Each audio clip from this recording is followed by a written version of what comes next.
Hello and welcome back to the FPL Talk channel, and today I'm going to be giving you some advice ahead of Game Week 1 now. FPL is rapidly approached since they launched it. It's honestly gone so quick. I feel like I was only making my first draft last week and now we're already at the deadline. Obviously starting with Palace versus Arsenal, a very interesting fixture. You would favour Arsenal to win, but you just never know with the Premier League. That's the best thing about it. But today we're going to be going through some of the best FPL tips for you and things that you should be doing and should be avoiding going into Game Week 1, and some decisions that you should be making which are very important to affect your overall rank. And if you want to win your mini leagues against your mates, these are things obviously that you should be considering. So without further ado, let's get into the first tip.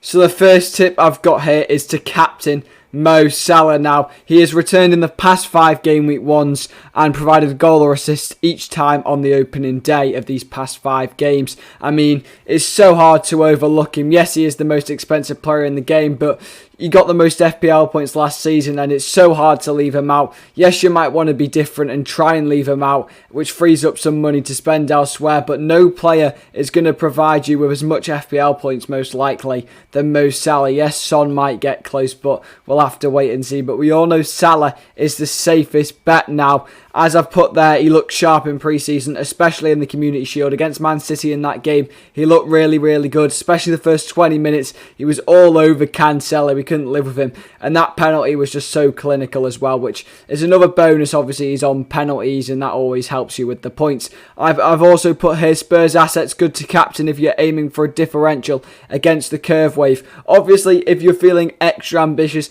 and you don't want to do what everyone else is doing, then by all means, I would captain Kane or Son if you're feeling that ambitious. But Salah is such a safe bet, as he always is, and you just never know really what the others are going to do, whereas Salah, you know exactly what you're going to get with in the Liverpool team that dominate every game. Spurs sometimes are hit and miss. They could be more consistent this season, but we'll have to wait and see. The likes of Harry Kane and Son are still very reliable, but your captain choice is one of the most important things every game week, and Mo Salah is certainly going to get the armband most weeks for me. And then I've also put in the last point there, is Haaland Premier League ready now? We've seen his goal record, we know how incredible it is, but how long will it take him to settle into the Premier League? Obviously, he hasn't settled yet in the Community Shield, and that's why he did miss that big chance near the end of the game and a few others throughout the game. But once he settles in, I'm sure he'll start banging in the goals. But that is one that if you choose Haaland over Kane, you are taking a bit of a risk, because you know what you're getting with Kane, guaranteed minutes in the Spurs team, and he is a goal scorer. Whereas Haaland, yes, he's a goal scorer, but can he do it in the Premier League? I'm sure he will, but it's a case of when. So my front two at the minute is also Jesus and Kane. It's just a safe bet. But get in the comments, who are you going to captain? But my tip for you is to certainly captain Mo Salah. So here is my next tip. It is don't play your free chips too early. Now, many people get tempted when they see people on Twitter and see people around him triple captaining or bench boosting and feel like that should apply to their own team. What you've got to remember is everyone's got a different team, so everybody's scenarios are all different. So just because someone else uses it means it might not apply to your team. So as I've said here, don't get excited too early, especially with the likes of Liverpool assets playing Fulham and Man City playing the newly promoted sides in the near future. For example, if you struggle in the first game weeks and feel like, wow, I really need to triple captain Haaland versus a Bournemouth or a Forest, then you really don't want to go too ambitious, because, as I've said there, far more beneficial on double game weeks. Simply because if you triple captain on a double game week, no matter what, even if they blank in one game and still blank in the other, you get quite a few points. And obviously, you get the added bonus of if they score in one game, they still get you some extra points in the other. And especially if you can find a right balance where a player's got 2 easy fixtures. Like, look at Mo Salah last season. He had Norwich and someone else, and that's where I used my triple captain, and it was very effective, got me a lot of points. So you don't want to risk it too early, and that's what I mean. Don't get excited. If Liverpool are playing Fulham, don't think, oh, I need to triple captain because it's a great chance. Wait till these double game week fixtures and then decide to hit. It's just like your other free chips as well. You've got the bench boost. A double game week bench boost is so effective, because let's be honest, if all your bench are playing, you've got 4 extra games there to go into your game week score that you're going to get overall, and you don't want to waste it on a singular game week where you've just got one fixture between the players. Yes, they might have some easy fixtures, but imagine the double. They can get like 2 clean sheets, and that's just so much more points than that. And also your free hit, again, your free hit, you don't want to play that too early. Don't be influenced by what other people say. If your team needs it, just do it, okay? Just make sure you do it at the right time.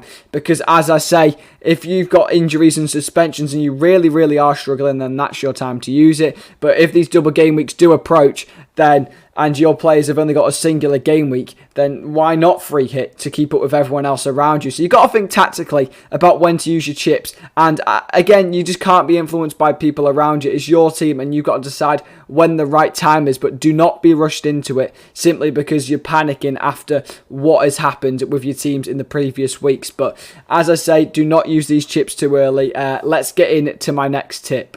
So into my next tip here, I've put make a balanced squad. Now you might be asking what I mean by this. This is so that you spread your money evenly throughout your whole team so you can get the best game week score possible rather than focusing on the high-end expensive players, and then you're going to have to take a lot of sacrifices such as, 4.5 million attackers or maybe even like a 6 million attacker who's just not going to get you returns compared to if you have a balance of like Jesus and Luis Diaz. Originally, I did try and squeeze Haaland, Salah and Kane all in one draft, and like I say, having Haaland up front meant I had to downgrade Luis Diaz to like a 6 million midfielder, then I had to go for a 4.5 million defender, and there's not many good 4.5 million defenders. I mean, Soufal's alright from West Ham, but he's got Man City first, and then Dalot's okay from United, but we're yet to see how United are going to perform in the Premier League. And that goes into my first point there. Don't try and squeeze in too many premiums, as it will damage your overall rank and game week score. Sometimes the sacrifice of having too many expensive players is too much, whereas if you had a balanced squad, the overall contribution will be far better. I've also put make sure to try and include some cheap assets who can be utilised effectively throughout the season. This means that having like the likes of Leon Bailey and Neto, obviously very effective. Leon Bailey in pre-season come back from his injuries. He's really struggled, so that's one downside of him.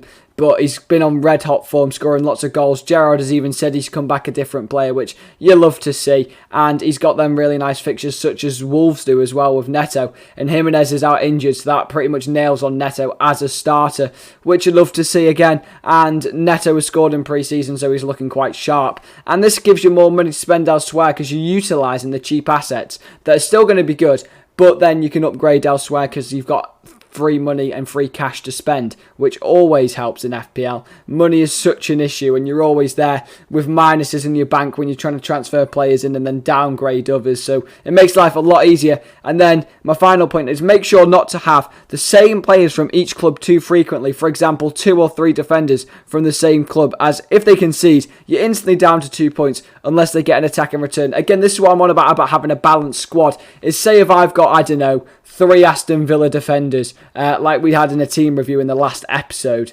on the YouTube channel, then if Aston Villa concede, I'm absolutely knackered. I've got 3 players there who are all on 2 points, and whereas if I have 1 player from Aston Villa, and yes, they concede, I've still got those 2 other assets from different teams that have a chance at keeping a clean sheet. So it's about spreading your options. Yes, you could say it's high risk because if they all keep a clean sheet, then you're getting guaranteed 3 clean sheets, but it's very unlikely that's going to happen, let's be honest. But that is something to very much consider when you are planning your team. I would only go for the 2 or the 3 triple up if it's in the likes of Man City and Liverpool, or maybe even Spurs, Chelsea or Arsenal, simply because those elite teams are more likely going to keep clean sheets or score more goals going forward. Whereas if it's in the team that are in the bottom half of the table, then that's more of a risk naturally. But that is what I would say, make sure to have a balanced squad. Let's get into the next tip. So this is a very important one. Don't panic if game week 1 doesn't go to plan. Now, this is a major important one, simply because this happens so often. Someone will score 3 goals, maybe 2 goals on the opening day of the season, and someone's like, bang, he's going straight in my team, and then they'll just blank for a few game weeks, and the person you've transferred out will probably just bag a loads of goals. As I've put there, if you do not score as highly as you first thought, don't rush into transfers, e.g. Son versus Southampton. Happened last season. Son didn't do much in the first game or second game, I can't remember how many games it was, and then he played Southampton and scored 4, and loads of people had transferred him out, and then you've lost out on 4 goals right there, which is so many points. So it's not to get too greedy, and remember, you've picked your team for a reason. Trust in the players that you do have, because you've obviously put them in there for a reason in the first place, and don't get weighed over by the hype that's going on Twitter and Instagram and all that. Just stick to what you know. And yes, if they perform for over a period of time, then maybe consider them, because obviously they're in good form. And if you can get them in once they've scored in maybe 2 games, then it can be effective. But don't be too ambitious that when they score in 1 game, you get them straight in and expect them to do bits when they just won't, because that's happened so many times before. It's like if a player gets 1 point, don't decide to instantly transfer him out. He might do better the next week, so do not rush what you are doing. As I've put in the last point there, trust that the team you have built is right and don't rush to bring in a player who scored in 1 game week and follow the hype, as it might not perform in the long term. That's exactly what you should do. Just make sure before you do every transfer that you're considering the option of who you're transferring out, the fixtures for the long term, how hard they actually are, and whether this will actually be beneficial for you. Because as I say, it can be very wrong of you to transfer out a really good player too early that could return. So you've got to really manage that. And you don't want to waste a transfer. Transfers are very effective. Even if you can save a transfer 1 week and utilise it the next, it makes life so much easier if you want to jump from one player to the other. Say if you want to go from one premium to the other, then you can maybe downgrade a position and upgrade another, because then you've got the free transfer in the bank. But that is what all I'll say. Do not panic in game week 1 if it doesn't go your way. So let's get into the next tip. So I've only got 2 more tips after this one. If you're still here, please whack a like on the video and subscribe. It only takes you 1 second to do. It would be appreciated. But make sure to include bench players now that play. Now, this is always majorly important, simply because, as I said previously, if you get suspensions or injuries, then you don't always want to be wasting transfers on these. And for example, right, in my team, if Salah gets injured for maybe, 2 weeks, he gets a little knock on the knee or something, right? Then I don't want to transfer him out and then waste 2 transfers over a long period of time on him when I could use them on someone else. Whereas if I have some effective players on the bench that are guaranteed to play, then I can just keep Salah on the bench and play them. This might be in the form of a 4.5 million defender you've put on the bench in order to rotate. One 4.5 million defender I am actually looking at is Lamptey. If he starts a few first games, I think up to game week 3, I might bring him in for the likes of my Aston Villa assets in defence, simply because he's got some really nice fixtures after that, and obviously he plays in the right wing-back position. Very, very attacking and can get me those returns. Seems as Brighton dominate most games. They just need that striker who can bury the chances, and hopefully Undav is that man. Only 5.5 million, but again, that is a bit of a risk for your team. But it's really important that your bench players play. Obviously, Andreas Pereira is the significantly major one. We know he's going to play in that attacking midfielder role most likely, and he's going to be on set pieces and providing for Mitrovic, which is always what you want to see. Whether Mitrovic can perform in the Prem this season is yet to be known. We'll have to see on that one. But this is why it is very effective. As I put there, this is really important, as if you suffer a suspension or injury, then it doesn't result in transferring a premium or inform player out, and you can just swap them onto the pitch and put them on the game week after, and it gives you good flexibility when faced with adversities over a player having a tough fixture. That's another really good point right there, because if you're playing like Man City away and you don't have anyone on the bench, then what you're going to do really, you're going to transfer him out. But once then someone else is playing Liverpool, you're in trouble, aren't you? Let's be honest. So it really does give you that flexibility. Like, as I said before, Bailey and Neto are also really good for this. If you've got some players around that price range that you can just swap in and out, even Nico Williams, if he plays like Brentford at home or Bournemouth at home, you could use him. But you just need that flexibility and security in your team to not have to waste these transfers. And I've been guilty of this many times in the past, where I've got like 2 red cards in a week, and what can you do? You're going to get 0 points guaranteed on one player, which is just not what you want. And that is also why saving transfers is very important, because if you do get these injuries or suspensions, then you don't have to waste one on one of these players. And if a player is in form, then you can also bring him in, because you're not wasting it on a suspended player. But as I say, bench players are really important, so make sure you consider them. Danny Ward in goal for Leicester is really good as well. 4 million, I'm pretty sure he's going to be the number 1. We'll have to wait and see, because there is the other keeper, I think it's Iverson, something like that, and he could potentially play. But 4 million keeper right there. Andreas Pereira, Williams, and then all the other cheap midfielders are really good to look at. But without further ado, let's get into the next tip. So this is meant in the nicest way possible. Don't try to always be different. It's perfectly acceptable to follow the template team, because if those players don't perform, it impacts a majority of players. As I say, like Gabriel Jesus, right, over 70% selected. You might think, you know what, so many have got him, I might try and go for someone different. You should not do that, because the chances are the community team and what the experts have picked are going to know better, ideally, than you, just because, let's be honest, it's not harsh. They've looked into the in-game stats, pre-seasons, they've done all the recordings of what the records are of the players and looked how likely they are to improve, such as Fantasy Football Scout that I work with. I can see all in-game stats, and this reflects who I pick into my team. And the thing is about being different, right, is yes, it can pay off, and if it does, then you get an advantage over all players. But the chances are, even if you pick the trending players that everyone else is picking, if they do not perform, you're still with them anyway.